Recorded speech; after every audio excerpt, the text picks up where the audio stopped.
সাংবাদিক কুপিয়ে হত্যার চাঞ্চল্যকর ঘটনার অন্যতম আসামি স্বাধীনকে আমরা গতকাল রাত্রে শিববাড়ি এলাকা হতে গ্রেপ্তার করেছি।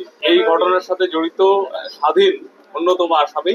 ভিডিও ফুটেজ, ওপেন সোর্স এবং আমাদের ইন্টেলিজেন্সের মাধ্যমে তাকে আমরা গ্রেপ্তার করতে সক্ষম হয়েছে এবং গ্রেপ্তারের পরে সে সমস্ত ঘটনার বর্ণনা দিয়েছে এবং সে এই ঘটনার সাথে জড়িতর কথা স্বীকার করেছে।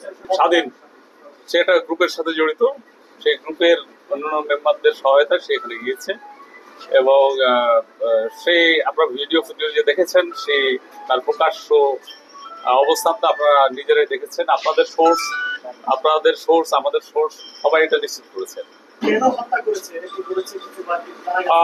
কেন হত্যা করছে এজাহারে যতটুকু আমরা পেয়েছি, এখন আসামিরা নিজেদেরকে পার পাওয়ার জন্য অনেক কথাই বলবে, এটা তদন্ত সাপেক্ষ বিষয় এবং তদন্তের সাথে আমরা মনে হয় একটু সময় নিয়ে আপনাদেরকে জানালে ভালো হয় এবং কোনো ব্যক্তিগত কোনো আসামির সে নিজের কোনো মতবাদ এটার সাথে জড়িত থাকার কথা না।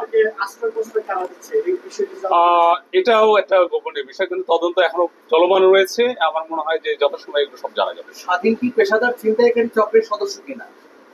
স্বাধীন যতটুকু তার কথাই বলেছে, সে হচ্ছে বাস ড্রাইভার। সে 8-9 বছর ধরে এখানে আছে এবং যেভাবে গ্রুপের সাথে আছে তা আমার তো মনে হচ্ছে যে সে একটা গ্রুপের সদস্য আর কি, তার কথা মতে।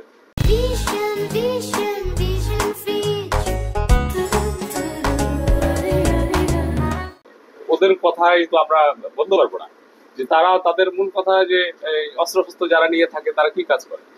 সাধারণ মানুষ, ভালো মানুষ তো অস্ত্রশস্ত্র নিয়ে কোনো জায়গাতে মহড়া দেওয়া, ঘুরে বেড়ানোর একটা কাজ নয়, নিশ্চয়ই অপকর্মের সাথে জড়িত। ছোট করে একটু বলি যে আমরা এখানে এসে দেখলাম যে একই একটা ঘটনা 800 গজ দূর থেকে এসে আরেকটা ঘটনা ঘটানো, প্রায় 15 থেকে 20 মিনিট আরো বেশি গাজীপুর চৌরাস্তার উপরে এমন তাণ্ডব চালানো সন্ত্রাসীরা।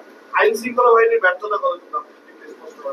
আমি মনে করি যে আইন শৃঙ্খলা বাহিনী তাদের সর্বোচ্চ চেষ্টা দিয়ে কাজ করে। বিশেষ করে এই অভিযান চলাকালে আমরা যেভাবে কাজ করেছি, এটা আপনারা জানেন যে you are also the part of this. এই অভিযান যেটা হয়েছে আপনারাও এটা পার্ট আর কি।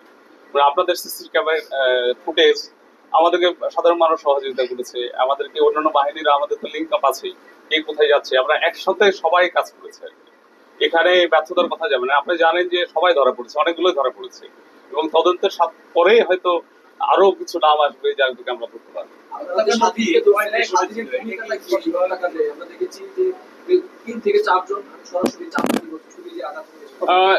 এটা একটা গ্রুপের সদস্য, স্বাধীন একটা গ্রুপ। বাসের সাথে ঝামেলাটা সে ওইভাবে মুখ খুলে নাই, ওইভাবে মুখ খুলে নাই, তবে কিছু একটা তদন্তে পাওয়া যাবে। আমার মনে হয় যে আমরা ওয়েট করি।